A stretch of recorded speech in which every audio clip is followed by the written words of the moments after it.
ಇವತ್ತು ನಾನು ಬಂದು ಅಲಸಂದೆ ಕಾಳು ಪದಾರ್ಥ ಮಾಡ್ತಾ ಇದ್ದೀನಿ. ಸಿಂಪಲ್ ಆಗಿ ಇದು ಉತ್ತರ ಕರ್ನಾಟಕದ ಸ್ಪೆಷಲ್ ಅಂತಲೇ ಹೇಳ್ಬೋದು. ಅಲಸಂದೆ ಕಾಳು ಪಲ್ಯ ಅಂತನಾದ್ರೂ ಅಂದ್ಕೊಳ್ಳಿ, ಪದಾರ್ಥ ಆದರೂ ಅಂದ್ಕೊಳ್ಳಿ. ರೊಟ್ಟಿ ಚಪಾತಿಗೆ ಅನ್ನಕ್ಕೂ ಸೈಡ್ ಡಿಶ್ಶಿಗೆ ತುಂಬ ಚೆನ್ನಾಗಿರುತ್ತೆ. ತುಂಬ ಈಸಿ, ಮನೆಯಲ್ಲಿರುವಂಥ ಪದಾರ್ಥದಿಂದನೇ ಮಾಡ್ಬೋದು. ನೋಡಿ ಹೇಗೆ ಮಾಡೋದು ಅಂತೇಳಿ ನೋಡೋಣ ಬನ್ನಿ. ಇಲ್ಲಿ ನಾನು ಗ್ಯಾಸ್ ಮೇಲೆ ಒಂದು ಪಾತ್ರೆನ ಇಟ್ಕೊಂಡಿದ್ದೀನಿ, ಕಡಾಯಿಗೆ. ಅದಕ್ಕೆ ಸ್ವಲ್ಪ ಎಣ್ಣೆ ಹಾಕ್ತಾ ಇದ್ದೀನಿ. ನೋಡಿ, ಎಣ್ಣೆ ಒಂದು 2 ರಿಂದ 3 ಟೇಬಲ್ ಸ್ಪೂನ್ ಅಷ್ಟು ಎಣ್ಣೆನ ಹಾಕಿದ್ದೀನಿ ನಾನಿಲ್ಲಿ. ಎಣ್ಣೆ ಸ್ವಲ್ಪ ಕಾಯಲಿ, ಅದು ಎಣ್ಣೆ ಚೆನ್ನಾಗಿ ಕಾಯಬೇಕು. ನಾನಿಲ್ಲಿ ಸ್ಲೋ ಇಟ್ಕೊಂಡಿದ್ದೀನಿ. ಹೈ ಫ್ಲೇಮ್ ಇಟ್ಕೊಂಡ್ರೆ ಎಲ್ಲ ಸೀದ್ ಹೋಗುತ್ತೆ. ಸ್ವಲ್ಪ ಕರಿಬೇವು ಸೊಪ್ಪನ್ನು ಕೂಡ ಹಾಕಿದೆ, ಒಂದು 2-3 ಕಡ್ಡಿಯಷ್ಟು.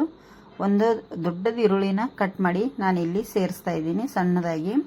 ಅದು ಎಣ್ಣೆಯಲ್ಲಿ ಚೆನ್ನಾಗಿ ಫ್ರೈ ಆಗಬೇಕು. ನಮಗೆ ಒಂದು 2 ರಿಂದ 3 ನಿಮಿಷದವರೆಗೂ ನಾನು ಹಾಗೆ ಇದನ್ನು ಈರುಳ್ಳಿ ಮತ್ತು ಕರಿಬೇವು ಸೊಪ್ಪನ್ನು ಇಲ್ಲಿ ಫ್ರೈ ಮಾಡ್ಕೊತಾ ಇದ್ದೀನಿ. ಸ್ಲೋ ಉರಿಯಲ್ಲೇ, ಜಾಸ್ತಿ ಹೈ ಫ್ಲೇಮ್ ಇಟ್ಕೊಳ್ಳಿಕ್ಕೆ ಹೋಗಬೇಡಿ, ಅವಾಗ ಕೆರೆಟ್ ಬಿಡುತ್ತೆ. ಈಗ ಇಷ್ಟು ಫ್ರೈ ಆಗಿದೆ ಅಲ್ಲ, ನೋಡಿ. ಇದಕ್ಕೆ ನಾನು ಒಂದು ಟೊಮೆಟೊನ ಸಣ್ಣದಾಗಿ ಕಟ್ ಮಾಡಿ ಕೂಡ ಹಾಕ್ತಾ ಇದ್ದೀನಿ. ಟೊಮೆಟೊ ಚೆನ್ನಾಗಿ ಫ್ರೈ ಆಗಬೇಕು, ಸ್ವಲ್ಪ ಮೆತ್ತಗಾಗಬೇಕು. ಈರುಳ್ಳಿ ಟೊಮೆಟೊ ಎರಡೂ ಕೂಡ.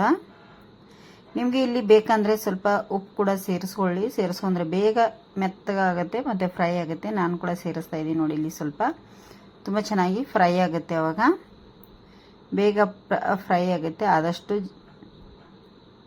ನೋಡಿ, ಈಗ ಇದು ಫ್ರೈ ಆಗಲಿ. ಒಂದು 3 ರಿಂದ 4 ನಿಮಿಷದವರೆಗೂ ಎರಡೂ ಸೇರಿ ಫ್ರೈ ಆಗಬೇಕು. ಈಗ ಇದಕ್ಕೆ ನೀವು ಚಿಲ್ಲಿ ಪೌಡರನ್ನು ಆ್ಯಡ್ ಮಾಡ್ಕೊಳ್ಳಿ.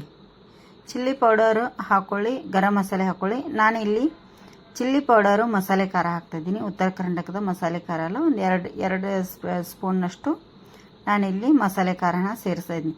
ಮಸಾಲೆ ಖಾರದಲ್ಲಿ ಎಲ್ಲ ಮಸಾಲೆ ಇರೋದ್ರಿಂದ ನಾನಿಲ್ಲಿ ಅದಕ್ಕೆ ನಿಮಗೆ ಚಿಲ್ಲಿ ಪೌಡರ್ ಹಾಕಿದರೆ ಏನಾಗುತ್ತೆ, ಗರಂ ಮಸಾಲೆ ಅದು ಎಲ್ಲ ಹಾಕಬೇಕಾಗುತ್ತೆ. ಇಲ್ಲಿ ನಾನು ಉತ್ತರ ಕರ್ನಾಟಕದ ಮಸಾಲೆ ಖಾರ ಹಾಕಿದ್ದೀನಿ. ಅದರಲ್ಲೆಲ್ಲ ಇರುತ್ತೆ, ಧನಿಯಾ, ಜೀರಿಗೆ, ಓಂಕಾಳು ಪ್ರತಿಯೊಂದು ಇರುತ್ತೆ, ಚಕ್ಕೆ ಲವಂಗ ಎಲ್ಲ. ಅದು ತುಂಬ ಟೇಸ್ಟಿಯಾಗಿ ಕೊಡುತ್ತೆ ನಮಗೆ ಮಸಾಲೆ ಖಾರ ಹಾಕಿದರೆ. ಈಗ ಇದಕ್ಕೆ ನಾನು ಏನು ಮಾಡ್ತಾ ಇದ್ದೀನಿ ಅಂದರೆ, ಒಂದು 2 ವಿಜಿಲ್ಲು ಇದನ್ನು ಅಲಸಂದೆ ಕಾಳನ್ನು ಸಿಟಿ ಹಾಕಿಸ್ಕೊಂಡಿದ್ದೆ ಕುಕ್ಕರಲ್ಲಿ. ಅದು ನೈಸಾಗಿ ಬೇಯ್ದಿದೆ. ನಿಮಗೆ ಒಂದು ಹಿಚ್ಕಿ ಬಿಟ್ಟು ತೋರಿಸ್ತಾ ಇದ್ದೀನಿ. ನೋಡಿ, ಸ್ವಲ್ಪ ನೀರು ಇದರಲ್ಲಿ ಒಂದು 4 ರಿಂದ 5 ಟೇಬಲ್ ಸ್ಪೂನ್ ಅಷ್ಟು ನೀರಿತ್ತು, ಅದನ್ನು ಹಾಗೆ ಹಾಕಿದ್ದೀನಿ ನಾನು. ನಾವು ಮೊದಲಿಗೆ ಕುಕ್ಕರಲ್ಲಿ ಇದನ್ನು ಬೇಯಿಸಿಟ್ಕೋಬೇಕಾಗತ್ತೆ. ಅಲಸಂದೆ ಕಾಳು ತುಂಬ ಚೆನ್ನಾಗಿ ಬೆಂದಿತ್ತು. ಇದನ್ನು ಉದುರಾಗಿನೂ ಕೂಡ ಮಾಡ್ಕೋಬೋದು. ನಾವು ಎಲ್ಲಿಗಾದರೂ ಟೂರ್ಗೆ ಹೋಗುವಾಗ ಅದು ಈ ಥರ ಮಾಡ್ಬೋದು, ತುಂಬ ಚೆನ್ನಾಗಿರುತ್ತೆ. ಟೊಮೆಟೊ ಹಾಕೋ ಜಾಗದಲ್ಲಿ ಸ್ವಲ್ಪ ಹುಣಸೆನ ಹುಳಿ ರಸ ಹಾಕಬೇಕಾಗುತ್ತೆ, ಹಿಂಡಿ. ಆವಾಗ ಏನಾಗುತ್ತೆ, ಹಾಳಾಗೋದಿಲ್ಲ. 2 ದಿನ 3 ದಿನ ಈ ಪಲ್ಯ ಇಟ್ಟರು ಹಾಳಾಗಲ್ಲ. ಯಾಕೆಂದರೆ ನಾವು ಟೂರ್ಗೆ ಹೋಗೋಗೆಲ್ಲ ಮಾಡ್ಕೊಂಡು ಹೋದರೆ ಹಾಳಾಗಲ್ಲ. ಮತ್ತು ನೀರು ಹಾಕಿ ಕುದಿಸ್ಬಾರ್ದು, ಹಾಗೆ ಅದನ್ನು ಎಣ್ಣೆಯಲ್ಲಿ ನಾವು ಫ್ರೈ ಮಾಡ್ಕೋಬೇಕು. ಕುಕ್ಕರಲ್ಲಿ ಕುದಿಸಿ ಎಲ್ಲ ನೀರು ಬಸಿದ ಮೇಲೆ ಫ್ರೈ ಮಾಡ್ಕೋಬೇಕು, ಇನ್ನೂ ತುಂಬ ಚೆನ್ನಾಗಿರುತ್ತೆ. ನಾನು ಆವಾಗಲೇ ಸ್ವಲ್ಪ ಉಪ್ಪನ್ನು ಸೇರಿಸಿದೆ ಈರುಳ್ಳಿಗೆ ಮತ್ತು ಟೊಮೆಟೊಗೆ. ಈಗ ನೋಡಿ, ಮತ್ತೊಂದು ಚೂರು ಉಪ್ಪನ್ನು ಸೇರಿಸಿದ್ದೇನೆ. ಈಗ ಇದು ಸ್ವಲ್ಪ ನೀರಿದೆಯಲ್ಲ, ಅದರಲ್ಲಿ ನೀರು ಇಂಗುವರೆಗೂ ಕುದಿಬೇಕಾಗುತ್ತೆ. ಮತ್ತು ಇನ್ನೂ ನಿಮಗೇನಾದರೂ ಹಣ್ಣಾಗಿ ಬೇಕು ಅಂದರೆ, ಇನ್ನೂ ಸ್ವಲ್ಪ ಹಣ್ಣು ಬೇಕಂದರೆ ಸ್ವಲ್ಪ ನೀರನ್ನು ಸೇರಿಸ್ಕೊಳ್ಳಿ. ನಾನು ಅಷ್ಟೇ ನೀರಲ್ಲಿ ಬೇಯಿಸಿದ್ದೀನಿ. ನೋಡಿ, ಈಗ ಒಂದು ಮುಚ್ಚಳ ಮುಚ್ಚಿ ಬೇಯಿಸ್ಲಿಕ್ಕೆ ಇಟ್ಟಿದ್ದೆ. ತುಂಬ ಚೆನ್ನಾಗಿ ನೋಡಿ, ಉದುರಾಗಿ ಎಷ್ಟು ಉದುರಾಗಿದೆಯಲ್ಲ.